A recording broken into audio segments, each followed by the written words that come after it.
ये दोनों वहाँ खड़ी छोरियों के मजे लेने लगते हैं, जो राजू जबरदस्ती से पूछती है तुम करते क्या हो। वो कहता है कुछ नहीं, बस मैं एक बड़ी सी पनडुब्बी का कैप्टन हूँ और ये जो मेरा छुटकू दोस्त है ये एक ट्रैवल एजेंट है। लड़की पूछती है कैप्टन क्या मैं आपकी पनडुब्बी पर आ सकती हूँ। वो कहता है हाँ, पर मेरी छोटी पनडुब्बी पर। अब वो मजाक कर ही रहे थे, इतनी ही देर में गीदड़ भपकी वहाँ आ धमकता है, जो जापानीज लोगों के साथ डील करता है और उस डील में उनके साथ धोखाधड़ी करके सभी को मार देता है। जिसके बाद जब वो वहाँ से जाने लगता है तो अपने दोनों खिलाड़ी उस पर हमला कर देते हैं, जबकि उन्हें ये मिशन गुप्त तरीके से पूरा करना था, जिसमें खूब मारधाड़ वगैरह होती है और गीदड़ भपकी अपना पैराशूट लेकर कूदकर वहां से भाग जाता है। पर उसका छोटा भाई इतना लक्की नहीं था, जिसमें राजू जबरदस्ती उसे बिना पैराशूट के ही फ्लाई कर देता है। अगले दिन उन दोनों की बॉस उन्हें अपने कैबिन में बुलाती है और कहती है बहान के दल्लो, तुम्हें साफ साफ निर्देश दिए गए थे कि वो मिशन खुफिया तरीके से पूरा करना है। तुम्हारी बुद्धि क्या लोड़े चढ़ने गई थी जो तुम्हें इतनी सी बात समझ में नहीं आई। तुमने सरेआम गीदड़ भपकी के भाई को मार दिया और अब वो तुम दोनों से बदला लेने आएगा, इसीलिए मैं तुम्हें अंडरग्राउंड कर रही हूँ। जिसमें उन्हें दी जाती है बोरिंग डेस्क जॉब, जिसमें उनके पास करने के लिए कुछ नहीं होता। वहीं हम देखते हैं सुप्राटा नाम की एक लड़की को, जो एक कंपनी में प्रोडक्ट टेस्टिंग का काम करती है, जिसमें वो उन्हें उनकी आखिरी क्षमता तक आजमाती है। आगे वो अपनी सहेली ज्ञान गुंडी से मिलती है, जो उसे ज्ञान पेलते हुए कहती है देख यार, तू काफी समय से अकेली सड़ रही है, तू ऑनलाइन डेटिंग क्यों नहीं ट्राई करती। वो कहती है नहीं यार, वहाँ बहुत फर्जी टाइप के मर्द मिलते हैं जो साले पहली बार में ही फुद्दी बजाने की सोचते हैं। ज्ञान गुंडी कहती है हाँ माना तेरी बात सही है, पर सारे के सारे ऐसे नहीं होते, 20 में से एक तो ऐसा मिलेगा जो तुझे तेरी फुद्दी से ज्यादा चाहेगा। जो सुनकर वो अपनी सहेली की बात मान जाती है। हम न्यूटन नसबंदी को देखते हैं, जिसकी शादी हो चुकी है और उसका एक 7 साल का बेटा भी है, जिसमें उसकी वाइफ उसे जितना जल्दी हो सके उतना जल्दी तलाक देना चाहती है और बेटा उसे पसंद नहीं करता। खैर बेटा यहाँ कराटे किड बनने आया है, पर दूसरे बच्चे से धाए धाए करके कुटता है, पर फिर भी न्यूटन नसबंदी उसका हौसला अफजाई करता है। कहता है कोई बात नहीं, अगली बार जीत जाएगा तू।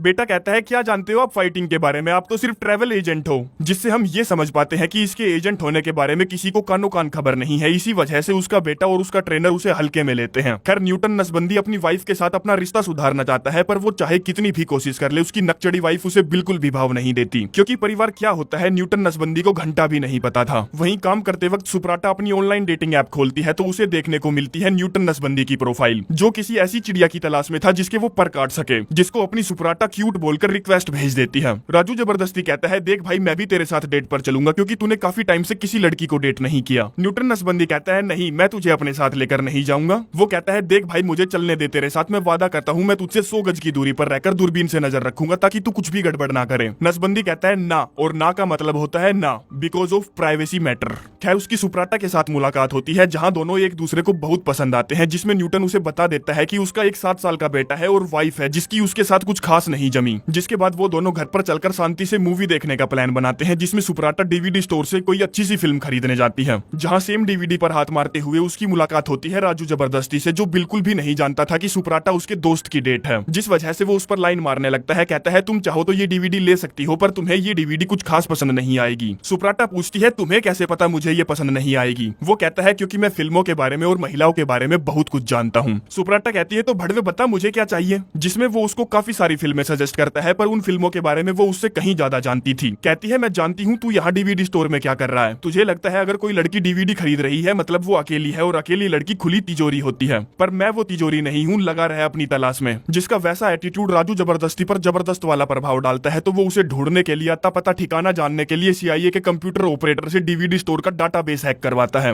और कुछ ही देर में उसे सुप्राटा की डिटेल्स मिल जाती है, जिसमें वो कमीना मुंह उठाकर सीधा उसकी कंपनी में पहुंच जाता है, जहां प्रोडक्ट टेस्टिंग पर सवाल जवाब किए जा रहे थे, जिसमें वो उससे उल जुलूल सवाल पूछता है जिनके जवाब सुप्राटा के पास नहीं थे। तो वो कहता है ठीक है, कल रात 8 बजे मुझे होटल महागंडी में मिलना। अगली सुबह दोनों दोस्त अपनी डेस्क जॉब पर होते हैं, जहां दोनों के दोनों सुप्राटा की बैकग्राउंड डिटेल्स जानने में लगे थे और एक दूसरे को उनकी मन पसंदीदा लड़की दिखाना चाहते थे। तो 3 की गिनती पर वो अपना लैपटॉप स्विच करते हैं, जिसमें जो चेहरा उन्हें देखने को मिलता है उसे देखकर उन दोनों के चेहरे का रंग उतर जाता है कि बीहिनी चोद ये क्या हुआ। न्यूटन नसबंदी पूछता है तो यही थी वो लड़की जो तुझे डीवीडी स्टोर में मिली थी, सच सच बताना बीहिनी के लंड, क्या वो सचमुच तेरे साथ डेट पर जाना चाहती है। राजू जबरदस्ती कहता है ठीक है भाई, मैं पीछे हट रहा हूँ, क्योंकि 2 इंच के घट्टे से ज्यादा मुझे अपनी दोस्ती प्यारी है। न्यूटन कहता है अच्छा भीषड़ी के शाना बन रहा है, मैं समझ गया तेरी चाल, तू मेरे लिए पीछे हटके उसके दिल में अपने लिए जगह बनाना चाहता है कि तूने दोस्ती के लिए अपने प्यार की कुर्बानी दे दी वगैरह वगैरह। वो कहता है थैंक यू मुझे सुप्राटा की मारने का मौका देने के लिए, साले गिंडवी के मैं तेरे लिए पीछे हट रहा था, अब देख तू। न्यूटन कहता है जब हम दोनों एक ही प्रोजेक्ट पर काम कर रहे हैं तो हमें नियम बनाने की सख्त जरूरत है, जिसमें रूल नंबर 1 हम उसके सामने एक दूसरे को नहीं जानते, रूल नंबर 2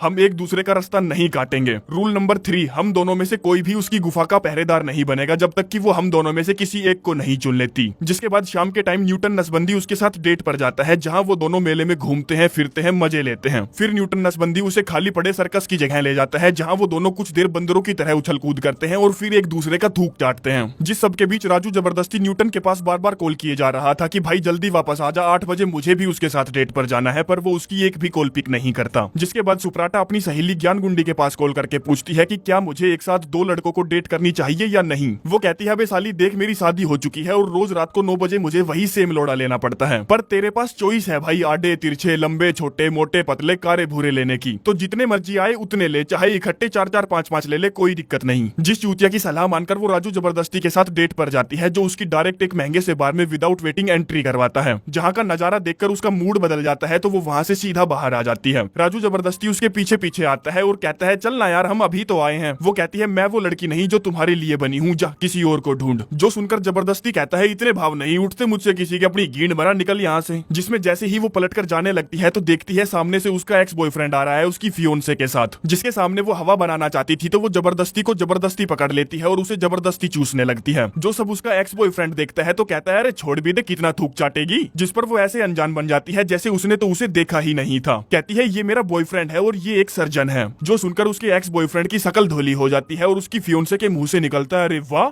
क्या गजब की बात है पीण चोद। जो सुनकर वो दोनों और ज्यादा आग में घी गिराने लगते हैं उन दोनों को जलाने के लिए, जिनके जाने के बाद सुप्राटा उसे तहे दिल से थैंक यू बोलती है उसका साथ देने के लिए। वो कहता है थैंक यू मत बोलो, 3 लोगों की मदद करो और उनसे कहो कि वो और 3 लोगों की मदद करें।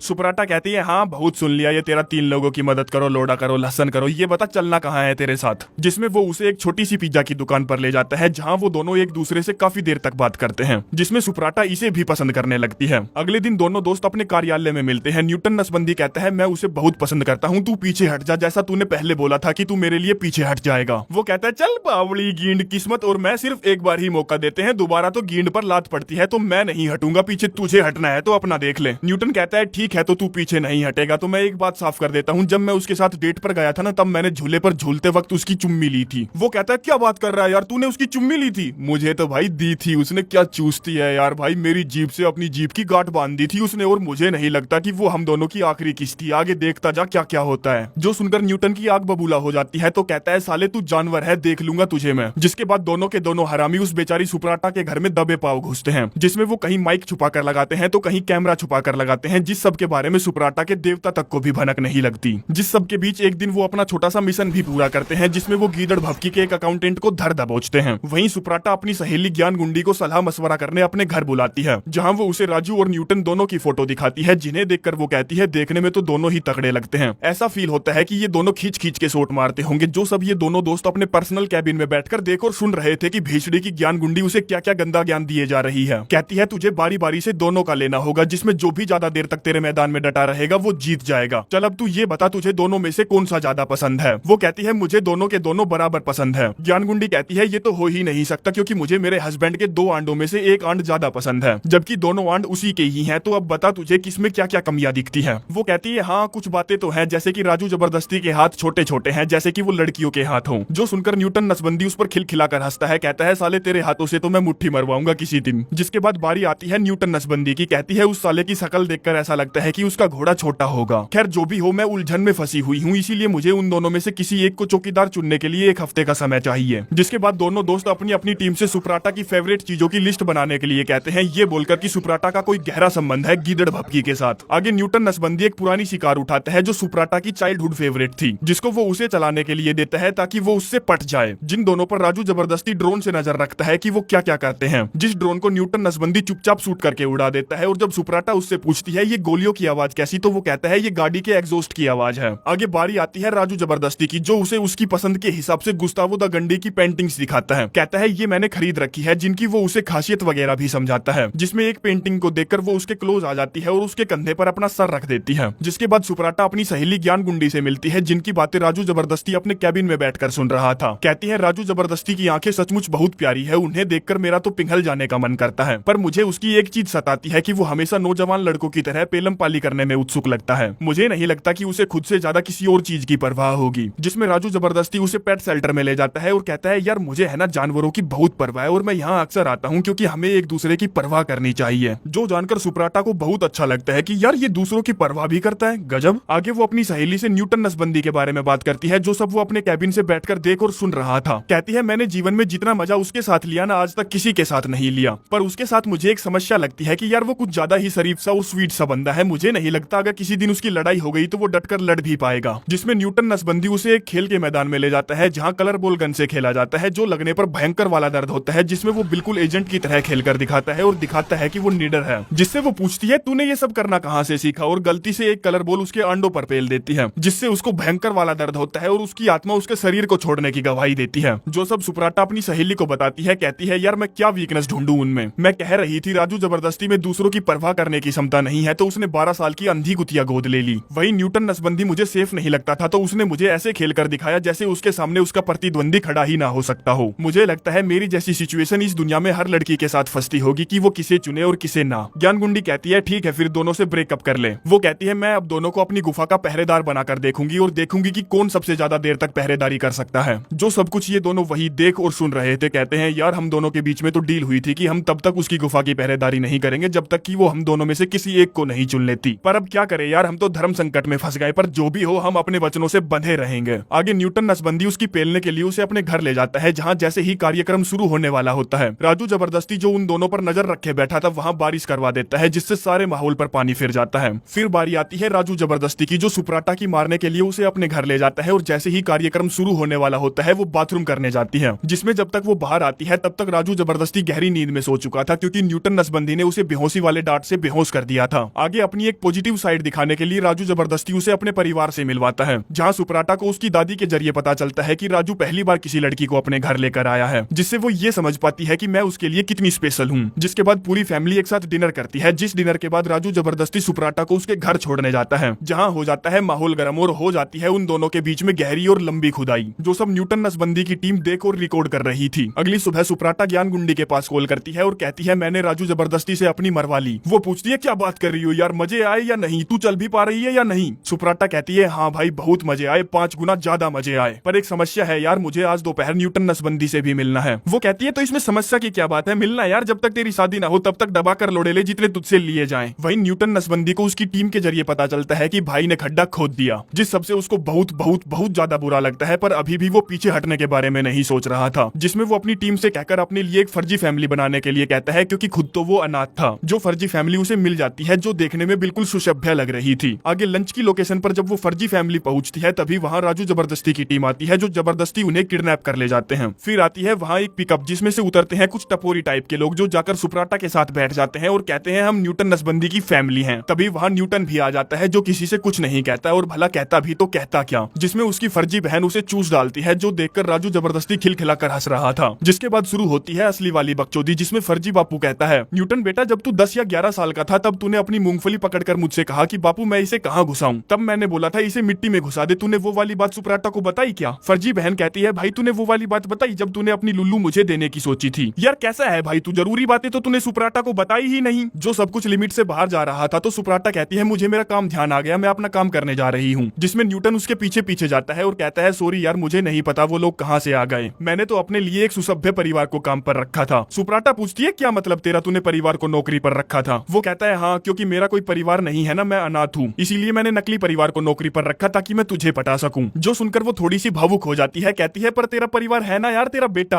वो कहता है हाँ सही बात, जिसमें वो उसे अपने बेटे से मिलवाने ले जाता है, जिसको वो अपनी प्रोडक्ट टेस्टिंग कंपनी में ले जाती है, और दबाकर वो लोग वहाँ तोड़फोड़ मचाते हैं, जिसमें उन्हें बहुत मजा आता है। जिस सबसे अपने राजू जबरदस्ती को बहुत तेज गुस्सा आ रहा था कि साले ने अपने बच्चे का इस्तेमाल किया, चीटिंग करता है बैंड। वहीं न्यूटन नसबंदी उसे उसके घर छोड़ने जाता है, जहाँ माहौल फिर से गर्म हो जाता है और कार्यक्रम शुरू हो जाता है, जिसमें वीडियो और ऑडियो टेलीकास्ट रोकने के लिए न्यूटन नसबंदी एक एक करके सारे माइक और कैमरा तोड़ डालता है, पर कोई फायदा नहीं होता। जिसमें सुप्राटा उसको उसकी खुदाई करने से रोक देती है, क्योंकि कल रात ही तो राजू जबरदस्ती ने उसकी पटक पटक के कई घंटों तक मारी थी, अब उसमें इतनी क्षमता नहीं बची थी कि वो न्यूटन नसबंदी से भी अपनी मरवा सके। खैर अगले दिन वो ये सारी बातें ज्ञानगुंडी को बताती है, कहती है यार ये कैसे संभव है कि एक लड़की को 2 लड़कों से बराबर प्यार हो जाए। जिसमें ज्ञानगुंडी पहली बार काम की बात करती है, कहती है बराबर प्यार करना संभव है पर प्यार में पड़ना संभव नहीं है। ऐसा लड़का मत चुन जो अच्छा हो, ऐसा चुन जो तुझे अच्छी लड़की बनाए। वहीं दोनों दोस्तों की दोस्ती में अब तक दरार पड़ चुकी थी, जिसमें बात यहाँ तक बढ़ चुकी थी कि वो दोनों एक दूसरे की टीम में भी नहीं रहना चाहते थे। तभी न्यूटन नसबंदी के पास सुप्राटा की कॉल आती है, जो उसको लंच के लिए इनवाइट करती है, जिसका मतलब ये था कि उसने न्यूटन नसबंदी को चुना उसके लिए। आगे राजू जबरदस्ती की टीम का एक बंदा कल रात की रिकॉर्डिंग देख रहा था, तभी राजू को वहाँ कुछ अजीब सा दिखता है जिसको वो जूम करने के लिए बोलता है, और जो देखता है उसे देखकर वो समझ जाता है कि गीदड़ भपकी उन्हीं के शहर में है और काफी टाइम से उन पर नजर रखे हुए है, जिसमें वो सीधा अपने दोस्त के लंच पर पहुंच जाता है, जिसे देखकर सुप्राटा की फटी रह जाती है कि भीड़ पकड़ी गई। पर राजू उस पर ध्यान नहीं देता और अपने किरदार में ही बना रहता है, जैसे कि वो अपने दोस्त को जानता ही नहीं। अब सुप्राटा की भयंकर वाली फटी पड़ी थी तो वो मूतने का बहाना लगाकर बाथरूम में जाती है कि अब वो किससे क्या कहेगी। राजू न्यूटन से कहता है, भाई थोड़ा सा सावधान हो जा, गीदड़ भपकी यहाँ आ चुका है। जो बात उसे सफेद झूठ लगती है, कहता है तू साले किसी भी हाल में नहीं चाहता कि सुप्राटा मेरी हो जाए, पर वो मेरी है, जिसको वो समझाने की बहुत कोशिश करता है, और जब वो नहीं समझता तो उन दोनों के बीच में हाथापाई होने लगती है, जिसमें वो दोनों उस पूरे रेस्टोरेंट की मां ठोक देते हैं। राजू कहता है, साले तुझे तो मुझे कांधार में ही छोड़ देना चाहिए था। न्यूटन कहता है, तुझे पता है किस चीज ने बचाया मेरे दोस्त? मैंने बचाया कांधार में। जो सारी बातें सुप्राटा सुन लेती है, कहती है, दोस्त?